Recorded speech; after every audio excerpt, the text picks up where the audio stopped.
Good afternoon to the city of Chicago. I am P. Ray of the 37th Ward. Chicago Red is our organization. Because we started this session with a prayer, I want to start my comment with the scripture. 1 Timothy 5:8 says, "But if any provide not for his own, and specifically for those of his own house, he has denied the faith and is worse than an infidel." So I want to talk to y'all today about not going to hell. In the 37th Ward, there was a family, the Jones family. Amarie Jones was standing in her family building that they've owned for 40 years, doing a TikTok dance with her mother. A bullet came through the window, hit her in the neck. She fell to the ground in front of her mother and bled to death. A month ago, on the Chicago mugshot page, her mother was on that page. Her mother had on her daughter's Rest in Peace t-shirt. She washed it so many times that it was completely faded out. She was completely high, out of her mind, and the charge was possession. Now, the first $51 million that this council gave to the migrants came from the opioid settlement funds. I am here on behalf of the Jones family, on behalf of the 37th Ward, on behalf of Black Chicago, on behalf of the entire city, to ask you all to vote no and put that money back in the opioid settlement fund. We need that money in my neighborhood. We need that on my block. That woman should not be at Cook County Jail because she's grieving over a random act of violence that caused her to lose her child in front of her face, when the city of Chicago has millions upon millions upon millions of dollars to give to people who ain't paid a dime into the tax base. And you know what they've done? They've opened that southern border and brought in over 10 million illegals. And you know what? Here's the big joke. Here's what they know that we don't, even though it's right in front of our face. Those people they brought in, illegal like that, are brought in to replace us. So we headed back to the city of Chicago, where it looks like Mayor Brandon Johnson wants to give more money to the migrants. The same migrants that are coming into Chicago, who are disrupting the neighborhoods in Chicago, who are taking resources from the black people in Chicago. And we're continuing to see black people speak up and speak out about what's going on. And we're continuing to see that the politicians, the liberals and the Marxists, those in charge who are getting funded by the Democratic Party to have black people be replaced. That is what is going on. Black people are being replaced by these migrants. And as African Americans, I am a black man through and through. As African Americans, if there's anyone in here who has had an abortion and you've repented, God has forgiven you of your sin. But we all need to be made aware that abortion disproportionately affects us. They want us to keep killing our children. And you know what they've done? They've opened that southern border and brought in over 10 million illegals. And you know what? Here's the big joke. Here's what they know that we don't, even though it's right in front of our face. Those people they brought in, illegal like that, are brought in to replace us. And then the churches come up and try to buy these lots. That's why I say to the people, come up out of her. Come up out of Rome. That's why it says that, come up out of there. The snake is no good. It don't matter who they put at the head. He ain't running nothing. We got to be honest about this situation. But I'm still going to talk to you. That's true. Brandon Johnson's not running anything. Brandon Johnson is a puppet. He's being controlled by the Democratic elite, by the liberals and the Marxists, who, like Bishop Wooden said, they're sending in these migrants. They've opened up the southern border. And unfortunately, too many black pastors have bought into this. Like this brother say, too many black pastors are also getting kickbacks because they're also opening up their church doors to these migrants. But you know, you got to have one liberal who does not see it the way that black people do. Because to him, the migrants are their new community members. We must be welcoming to them. Listen to what this dude has to say. Hello, and thank you for taking my public comment. My name is Kirby Callan, and I am an organizer in the 32nd Ward, where I focus on expanding public access to mental health care, housing, and public safety. I'd like to start my comment by addressing the Godzilla in the room, and by that, I of course mean affordable housing. The Finance Committee endorsed the proposal for $1.25 billion for affordable housing over the next 5 years. So much of life as a Chicagoan these days is defined by the transient nature of constantly moving every year or two because you can no longer live in the community you want to place roots. And so we need to build affordable housing. Let's borrow money, let's cut some tape and build more affordable housing units across this city with speed and safety. I also want to address the substitute order to change the future of ShotSpotter to a ward-by-ward basis. We cannot do this. We need to cancel the ShotSpotter contract and discontinue its use. So for those of you who are not familiar with that, ShotSpotter was this program that used cameras to identify where shots were coming from so the police can respond faster. Obviously, most of the shooting occurs in black neighborhoods. So you have this white liberal who is saying, get rid of this program that affects the black community disproportionately. That is the mentality that these white liberals have. They want black people to continue to shoot and kill yourself. And they say that these are the ones pushing for abolish the police, defund the police, because the crime does not affect them. This man probably lives in a neighborhood that is not impacted by crime, but he wants to get rid of a program that helps communities, helps neighborhoods that are impacted by crime. That is the mentality of a liberal. Continue its use citywide. And that's why the black people at that meeting are booing him. An aldermanic discretion of ShotSpotter would lead to a patchwork across the city of profiling, oppression, and aggression. If we are truly to believe... Boy, he is reading from the boilerplate of liberals. Oppression. He in all the buzzwords. Oppression, victimization, profiling. That policing can fight crime, we don't need to be expending their resources on something that leads to 85% of the time to incidents where there's no evidence of a gun crime, 90% of the time with no evidence of a crime at all. ShotSpotter wastes our resources and puts those that are most vulnerable at risk of being profiled and damaged by our police. And I also want to spend time speaking on the migrant funding. This is a crisis across our city, but it is not because of the immigrants. It is because of our lack of allocation of resources.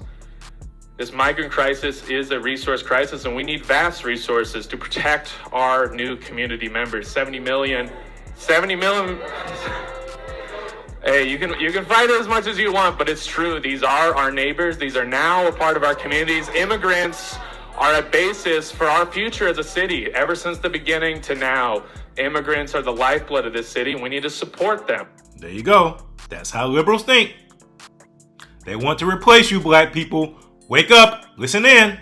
He didn't say the residents of the city of Chicago are the lifeblood of the city. He said the migrants. Not just in the 70 millimeter, but to address the future of this city. We need investments in affordable housing, public access to mental health care, so that these people are protected and ensure that they can live in Chicago in a community that is vibrant, depending not only on them, but the connections within the community. $70 million is a great way to start, but it's not enough. It's possible for us to not spend enough on migrant funding. It is not possible for us to spend it's not possible for us to spend too much. We're spending too little. Let's expand the money for migrants. They need our support. They're not going anywhere. We are a welcoming city. We're going to stay that way. So let's make sure they are protected. Thank you. That's my public comments. Whoa. Thank you. He didn't expect that blowback. Come on, man. But that's how liberals think. The liberals don't care about the residents of these cities. They don't.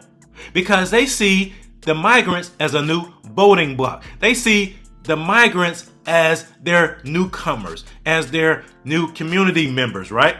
And so therefore, you as a black person who live in this community, you as a black person whose family has lived in these communities for decades, don't matter to them. You're replaceable. Want to know why you're replaceable? Because you're killing yourself, you're killing your progeny, you're staying at the same growth rate as a community for decades. So therefore, they don't value you anymore. You're disposable. They don't care about you. And your black pastors won't tell you that. Most traditional black churches won't tell you that because they're in cahoots with these liberals. But they don't understand that when the liberals get their agenda fully in place, these black pastors are no longer relevant either because they have no regard for faith. They have no regard for belief in Jesus. Second of all, I'm a veteran. I served 15 months in a war zone for this country where I got hurt. Yes, the VA does take care of me. But every year I'm hearing, let's take away, let's take away, let's take away, let's give back, let's take away, let's give back. But we have immigrants that serve with us, that put their life on the line, that are still fighting for citizenship, that are in the military, that deserve all the respect in the world, and they don't get it. They come back, they're still fighting for citizenship. Some of them don't get it, they get deported. These are people that put their life on the line for this country, for all of you to have the freedom and the jobs that you have, and they don't get the respect to have somebody care for them and help them through the process. But all of you guys out here will vote for people that are complete aliens to this country, that have nothing. Tren de Agua, Venezuela, anything coming from the Honduras, all these people are coming here. They've cleared out these prisons years ago. And they're sending all these people here. They don't want them there. They don't serve them a purpose. They're showing up here in New York, in Chicago, attacking people in the streets. The police are fighting with them in the shelters that you guys are funding. You guys think it's a great idea, but yet your police officers are getting attacked. Your public's getting attacked. You're putting our lives at risk by doing what you're doing, and none of you care about it because the mighty dollar sits on top. And as long as somebody's in your pocket that you're working with, you're okay with doing it. You don't care about the citizens. At some point in time, there's going to be an answering for this. What it is, I don't know. But it doesn't look good. And I don't respect most of the people that are in here because you turned your back on the citizens and you said your voice doesn't matter. Preach on, brother. The reckoning is when you vote these people out of office. The reckoning is when you recognize as residents of Chicago that they don't care about you, that they are being funded, that they are puppets for a greater plan to replace natural-born American citizens with folks from Venezuela, from Colombia, from Nicaragua, all these places. He's right. They're opening up their prisons. Trump was right. They're opening up their prisons and sending criminals here. I'm attacked maybe because of my views and the fact that to point out that our government, our city government, now that I understand, has basically turned their back on black Chicagoans. Y'all are implementing our demise here in the city through financing and budgeting. I sit in the room and actually get the understanding now. And it's disgusting. Good afternoon to the city of Chicago. I am P. Ray of the 37th Ward. Chicago Red is our organization. Because we started this session with a prayer, I want to start my comment with the scripture. 1 Timothy 5:8 says, "But if any provide not for his own, and specifically for those of his own house, he hath denied the faith and is worse than an infidel." So I want to talk to y'all today about not going to hell. In the 37th Ward, there was a family, the Jones family. Amarie Jones was standing in her family building that they've owned for 40 years, doing a TikTok dance with her mother. A bullet came through the window, hit her in the neck. She fell to the ground in front of her mother and bled to death.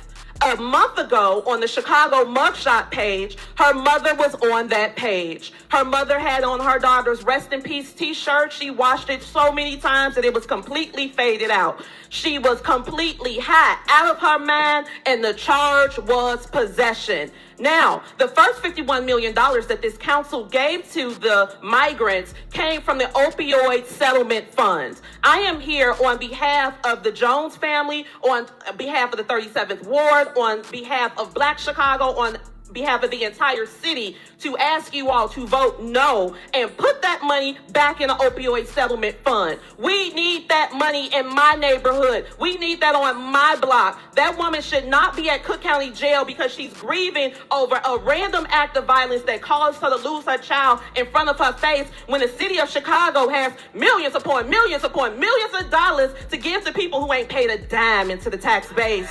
We've been in my building for 52 years. We're about to pay some some more taxes. The Jones family has been in their building for 45 years, paying taxes every year on time. So I'm asking y'all to use our tax money for our people. We need it. We got people leaning. We got people rocking. We got overdosing. We got pass out lines. You live on the west side, Mayor Johnson. You know exactly what I'm talking about. We need the money for us. We need opioid treatment on the west side of Chicago. We are the headquarters of the cartel, and everybody in here knows it. They selling more drugs than the law can allow, and y'all giving money back to them because they traffic those people up here, so we paying them going and coming. Absolutely not. We pay too much. It costs too much money to live in this city. Help Wanda Jones. Help every other grieving mother who feels like she has to go get high to get over the loss of her child. So I'm asking y'all to say no, put these people on the back burner, and put the money back in the opioid fund. We need that money. Thank y'all. It is good to see that Chicagoans, especially black ones, are starting to recognize that the government has no love for them. The government is not representative of them. The government does not represent their interests. The government does not represent what's best for them. The government of Chicago, Mayor Brandon Johnson and all the aldermen there, are only there to profit off of the money, the funds that has been given to them by the Democratic Party, by the federal government, by Joe Biden, by those pushing the migration of these illegal immigrants into their city to replace black people. So until black people recognize this and stop being stupid and have their eyes truly woke, to be really woke to what's really going on, it will continue to happen. Because what they want to do is continue to make black people victims. We're not victims. We are empowered for greatness.